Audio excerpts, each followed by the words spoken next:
Okay, welcome to Tech Tuesday number 12. I hope the quality is okay. It's being done from a cell phone.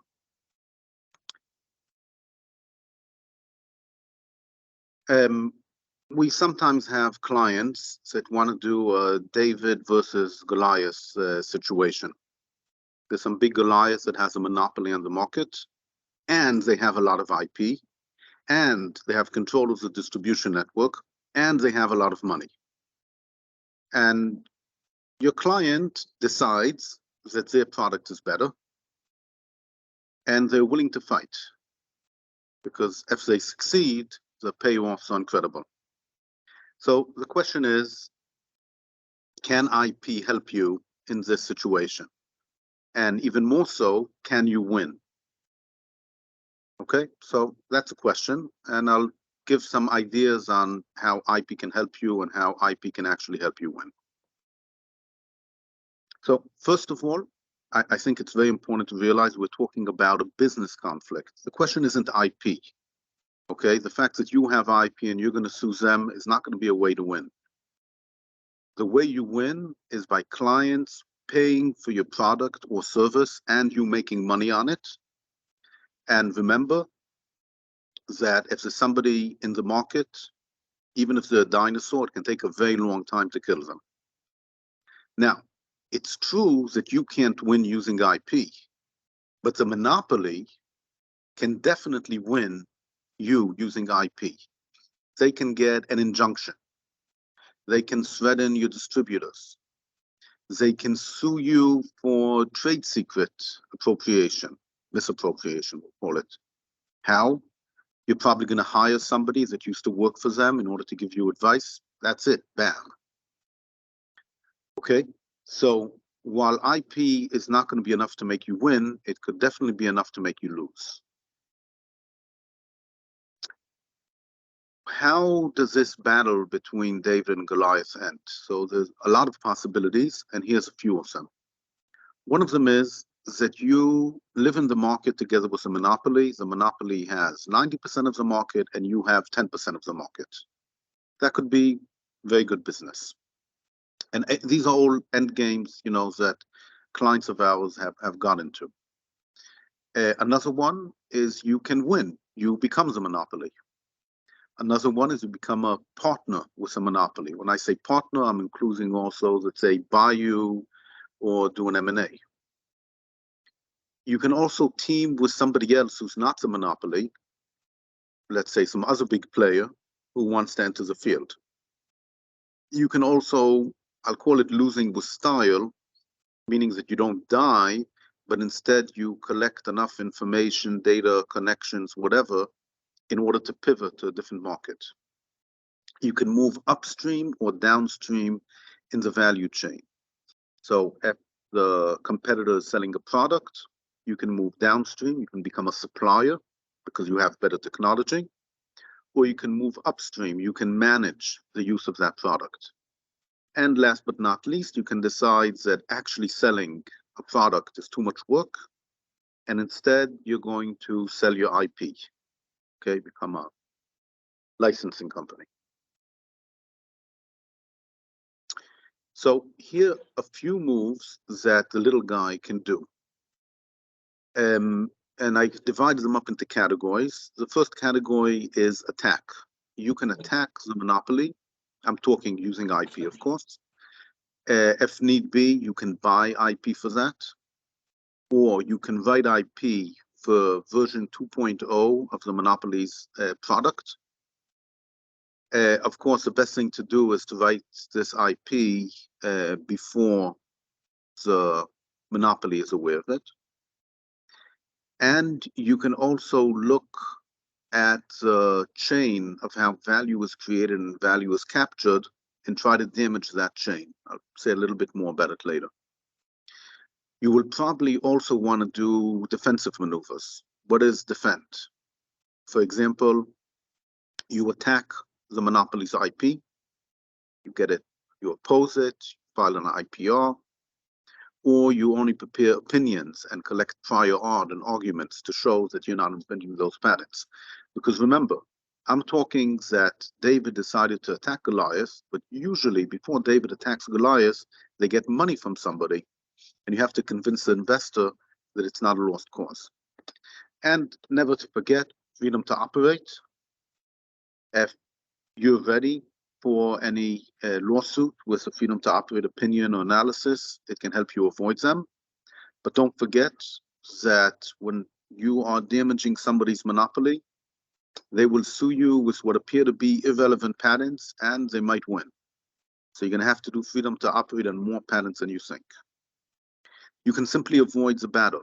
You can go into a niche where the monopoly doesn't want to be, or you can do design arounds. If you change your product in a way that it avoids the IP, so maybe they can't use IP against you. You can tilt the playing field. You know, you had these games and you tilt the game and the ball would move sideways.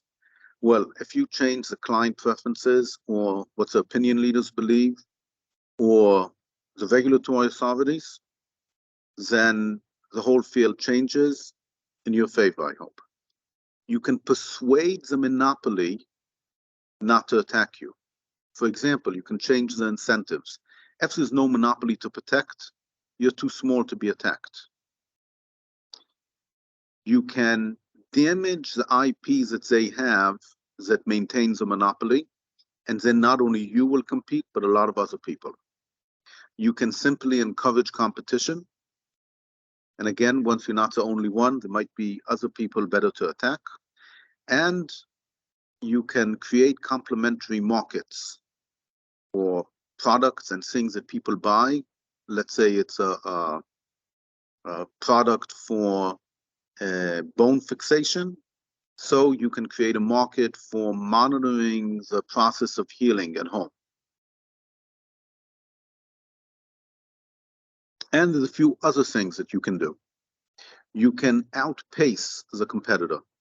You can innovate very quickly. If you innovate fast enough, maybe you will not be needing to do any of the technologies that the competitor is using. Remember the innovator's dilemma, where if I really super summarize it, a big established company might not be able to change their product because it would interfere with their business. But you as a startup can definitely do it. And think about moving from medical to wellness to home use devices, from enterprise to small companies to home use. Another thing you can do is you can burn. In other words, you can damage the ecosystem in such a way that the monopoly has a problem staying. You can burn the future. Like I said before, I talked about filing IP on version 2.0, but you can just do publications on version 2.0. You can burn the surroundings, all the places, you know, where you get added value. You can make it impossible to get added value. And the classic example is Linux versus Windows Server. So IBM was having problems with the idea that Microsoft will have a monopoly on servers, and they encouraged open source and Linux. And guess what? Microsoft does not have a monopoly on servers and cannot use that monopoly to extract value from IBM's clients. You can file blocking IP. I talked about the future before, version 2.0, but also for complementary assets. It could be that the monopoly has a product, but there's an aftermarket, and you're able to block them from enjoying the aftermarket. That can force them to deal with you. Let's talk about the timing and the location. You have to be very careful where you start to fight. Some countries are better. Some times are better. If you do it during a downturn, they might not have the attention that they need in order to attack you. There's what I call the Amalek strategy. Amalek was a group of people in the ancient Near East, and what they used to do was when there was a battle, they would come by and eat the stranglers and whatever's left over. You can encourage two big players to fight, and then you take over the leftovers, nobody will notice you. And parasite, that's a strategy where you simply live off Of royalties, we talked before, instead of selling, you just file IP and license it. Now, when we talk about the David versus Goliath, you got to talk about safety. A lot of people need safety. First of all, IP litigation is super destructive to your company. It's a life-changing event for the company. So you have to make sure that your company is built in such a way that the running of the company will be minimally disrupted by the litigation. You have to redivide up responsibilities. And you definitely want to encourage processes that align the IP with a business. Yes, every company should do that, but you especially want to do that when you're about to get to litigation, and IP will be a living issue every day. Now, who wants and who needs safety? And safety probably means both indemnity, meaning you'll make up to them any damage that happens, and quiet, meaning that they don't have to hear about it. So if you have a distributor, they don't want to be sued. They don't want to hear about it. They don't want to have to change the product. Suppliers, clients, users, your management, your R&D people, sometimes it's outsourced as well. And I talked about taking on a partner and together attacking. Well, remember that when you take upon a big partner, you're simply a tool for that partner. And when that partner fights with a monopoly, there's a saying in Africa, not sure where, when elephants fight, it is the grass that suffers. Yours are grass. You have to make sure they don't stomp on you. Now, I presented it as if the startup is small, it's David, and the monopoly is big, it's a Goliath. But it's sometimes not like that. For example, are you fighting the entire monopoly, the entire conglomerate? Or perhaps you're fighting just one division. In fact, maybe that division already has a competing division inside the company. You can definitely take advantage of that. Your clients are your partner. What do I mean when I say your clients are your partner? They can force a monopoly to work with you. They can say, we want little startup company's product. Give it to us somehow. Yes, monopoly, we want you to do it. And very important, one of the weapons that can be used against you from an IP perspective is an injunction. But some countries will only give an injunction if it's fair. And one of the considerations is, what is the good of the public? Is the good of the public to give an injunction or not? Well, if you have a product which is doing a lot of good for the public, the court might agree that it's not fair to give an injunction. You might have to put some money on the side, though. Competitors and big players that want to be in the field are potential partners. The advantage is that they might be less loss averse than the monopoly. You have a monopoly that's been making money and money and money, and their focus is not to lose the income stream. While somebody wants to get into the market, is already taking a risk, and their question is not, will we lose an income stream, but do we generate a potential? So they're not only good potential partners, but they might also share the risk with you in a way that the monopoly can't handle. You have the government. We see it a lot in China, but also in other countries. The government wants what they want, and they can encourage competition, and they can force people to join, they can kick people out, all sorts of things. So in all of these cases, we want to use the IP to cement and protect the relationship. But as the relationship develops, we also want to use that IP to capture the value. Remember, you're partnering with a big player. The big player believes that they should get 90% and you should get 10%. I believe that you should get 90% and the big player should get 10%. One of the ways we balance this out is, of course, using IP. Earlier, I mentioned the possibility of choosing a niche. So here's perhaps a few directions. First one, be off radar. Off radar means that the monopoly doesn't notice you, and it takes them time to decide that you're big enough trouble that they should be taking a risk by going into a lawsuit. In fact, you can even choose a niche which is good for the monopoly. You bleed away all the dissatisfied clients. A monopoly might want you to continue. You can look for a niche which does cannibalization to the monopoly. Okay, it's very common. Talk to people. We say, oh, your product can be done much cheaper. They say, no, no, no. I want to sell an expensive product. Well, if you start selling a cheap product, the monopoly can't compete with you. I mean, they can sue you, but they can't compete with you because they don't want to sell a cheap product. They want to sell an expensive one. In any case, when you sell a cheap product like that, it's a learning opportunity. You learn who are the clients, what do they want, what works, what can be done, and so on. If you use a different technology or provide a different outcome, it's easier to argue, it's not perfect, unfortunately, that the IP is less relevant because it's a different technology. But in all of these stories, the question is, can you predict when the fight is going to happen?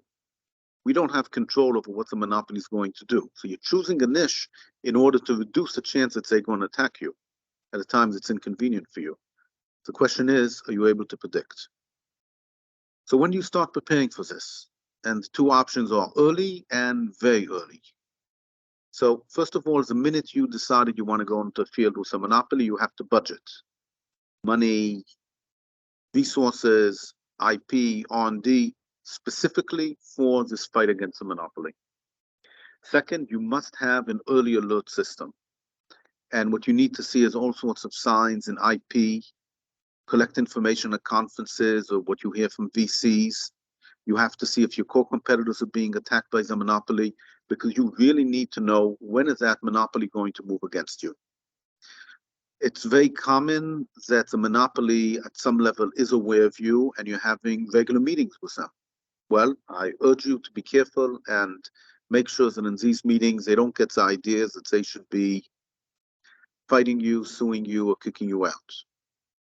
Now, here's some important milestones that when you get to them, you know something's going on. One,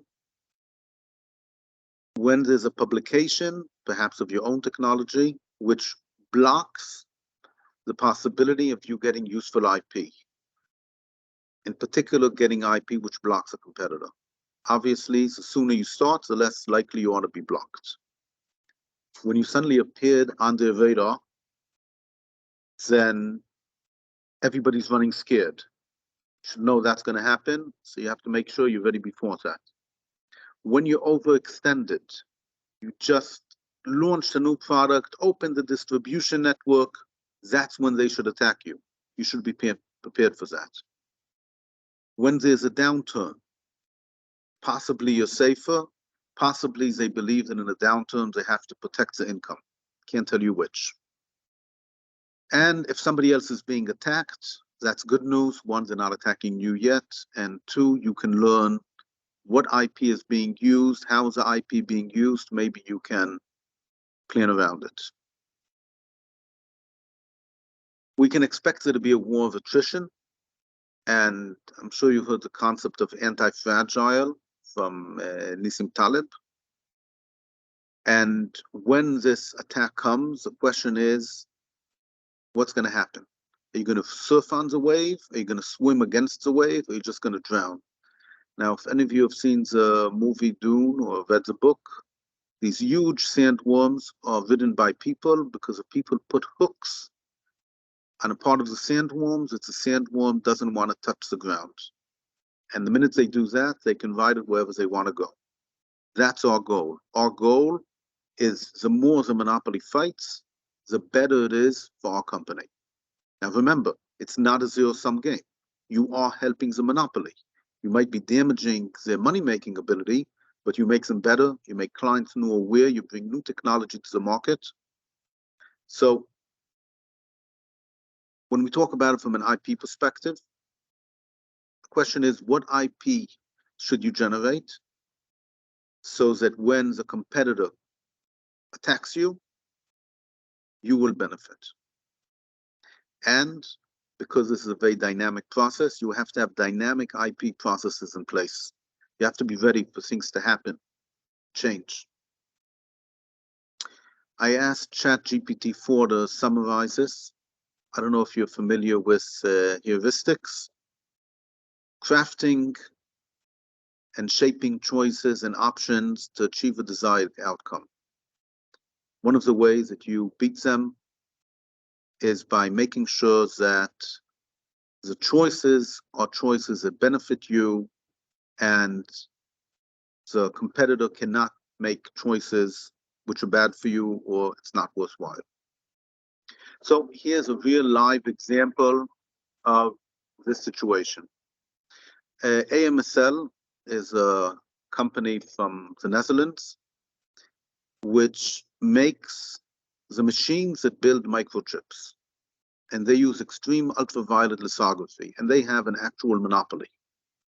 Now, let's pretend that your company, let's call it Micro Nano, developed a new lithography method based on photoacoustics. What do you do? Okay, and here's a few points I want you to consider, because none of these strategy questions are generic. The details are super important. AMSL has a very long waiting list. That means that the clients that might be interested in buying from you. AMSL has a lot of trade secrets. It means that just because you have a method doesn't mean you actually know how to help somebody get high yield rate in chip manufacture. Fabs are very capital intensive, okay? Billions of dollars. So they buy from you or they buy from them. There's a lot of commitment. On the other hand, some countries are on the blacklist, say China and Taiwan, who are a very big client of AMSL, are at risk because somebody might come across the straits and attack them. So all over the world right now, the investments in new fabrication facilities, maybe one of them would want to work with you. Okay, we talked about niche geography. And unfortunately, we can assume, though I didn't check, that AMSL and or its partners have IP, not only on the process that they have, but also on the product itself. And we can assume that the clients want to get a similar product. Now, of course, the world is more complicated than this, because the entire process of designing the chip and defining the specifications is also integrated using AMSL. Okay, so I'm going to stop recording now. Just a second.